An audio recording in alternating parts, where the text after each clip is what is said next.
But in the phone call I got last week, end of last week, I was contacted by someone who is verified as probably being the most knowledgeable person on this subject in the country.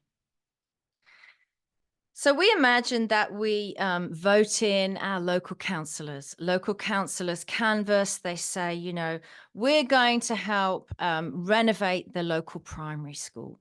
We're going to clean up the parks and get rid of the drug addicts. We're going to fix up the roads. All the things that you would expect. We're going to maintain the trees better and fix the street lights and combat crime and all the stuff that you would want to hear from local councils. Now, of course, it's all tied up in local council language. It's very much like the language of law. If you're a layman, even if you go in and listen at local council meetings, there's so much bureaucracy surrounding it that you can actually lose track of what they're trying to discuss altogether. And even though I've attended a few of these, I did still believe that they were in some way a means for, on a local level, the voice of the people to be fought for and considered. However, I did not know, as you may not know, that in 2020, laws were changed, things were changed. Meaning that though your local councillors in all councils, wherever your council is, all of them, that councillors can propose ideas, can argue ideas, can bring up topics and talking points that are important. And it will basically give lip service to democracy, to the voice of the public. And there will be all these ceremonies. Local councils have a lot of these ceremonies where awards are given and, people who've helped the community and run charity shops or, disabled community members get awards. And, it's all very lovely. And it gives a nice shiny veneer that you have a local council. But I need to inform you today, you don't. I'll say it again. Since 2020, we have not had not one Australian local council. No, things have changed. Because though councillors can propose talking points, can raise talking points, can argue for you on your behalf, they have now become lame ducks.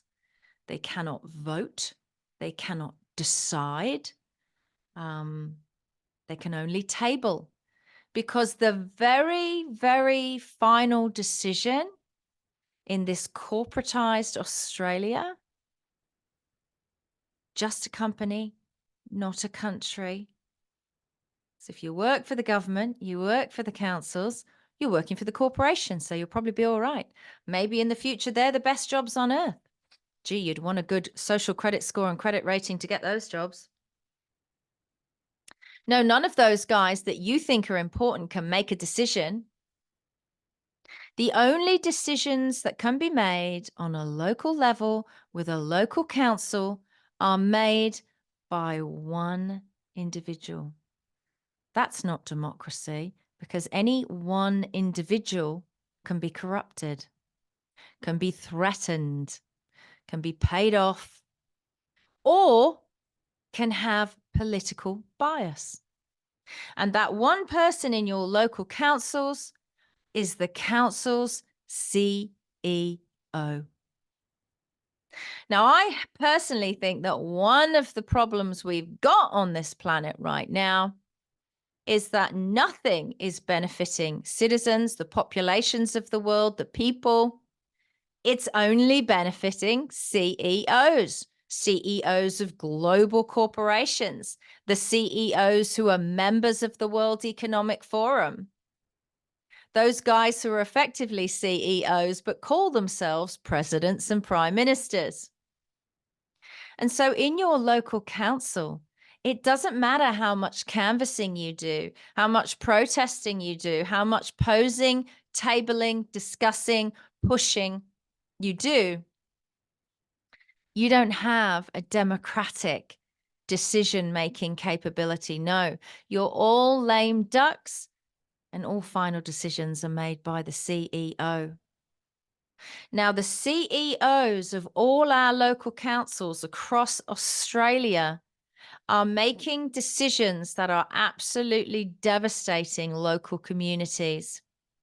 Because of this, I was contacted by a whistleblower because many of these councillors have also been bound by gag orders not to tell you. Why would you need a gag order to stop local councillors talking to their electorate? Only in Australia? I don't think so. I don't think so. I remember over the ULEZ road scheme in London, watching a screaming crowd of people in a basement somewhere having a go at their local councillors, asking, "Who are you to decide for us? You haven't spoken to the electorate about what we want." Now, these councillors in Australia, and that's all councillors in councils, are having therapy, are committing suicide, and are being treated for depression because of the gag orders that have prevented them from informing you, the electorate, since 2020. That is why the whistleblower contacted me, because this is out of control. And people always blame, and they've set up this entire system so cleverly.